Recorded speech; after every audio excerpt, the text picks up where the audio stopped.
and we were talking while we were watching the game and said we're 6-0, but sometimes it's hard to be a Maryland fan because we're we had a game kind of put away. 9-2 was not an insurmountable lead, similar to last week. Does it concern you, the loss of these leads in the past few weeks? He certainly like to play better in the fourth quarter and in the third quarter and make some better decisions, but a team like Villanova is going to create leverage. They're going to get opportunities, and it's going to go back and forth. Obviously if it's back and forth all game, then it's one thing, but when it's one team early and the other team late, it's a little bit different. But we knew they'd come back. They're too good a team. They had good opportunities at halftime, and it wasn't like they were going to go away, and they have great players that can put pressure on you. Coach, you moved Rafa in and out. Was that part of the trying to get him some rest, or were you really trying to test your backup face-off guys? I think a little of everything.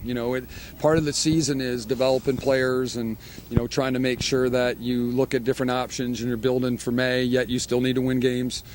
So our big goal was to win tonight, but also look and go. We're asking Charlie to do a lot. Let's see what other options we have. I thought Henry West. The stats don't really bear it out, but I thought he fought. There were a couple 50-50s that he created. We just didn't get the ball, and it's not always the face-off guy's fault. Let's talk a little bit about Mike Janachuk. It's like having another coach on the field, isn't it? Absolutely. Great decision maker, guy that makes other people better. All right. Had to be happy with the freshman today. Connor continues. That kid really looks like he gets it. All right. Very For smart. a freshman, it's, and he's a young kid. I mean, but he really gets it. Comes from a good family, right? Great family. Just, very smart. Great lacrosse IQ. You can tell he's played the game a long time, and he's very competitive. It's funny. Last week he had, a solid game, but he was really disappointed after. He's really hard on himself. So you can see he holds himself to high standards, and we knew he'd bounce back with a real good game tonight. We have a lot of confidence in him. 6-0 now. Is this the week you go to Michigan? Michigan Tuesday. Yep. That's a pretty. You like the midweek games?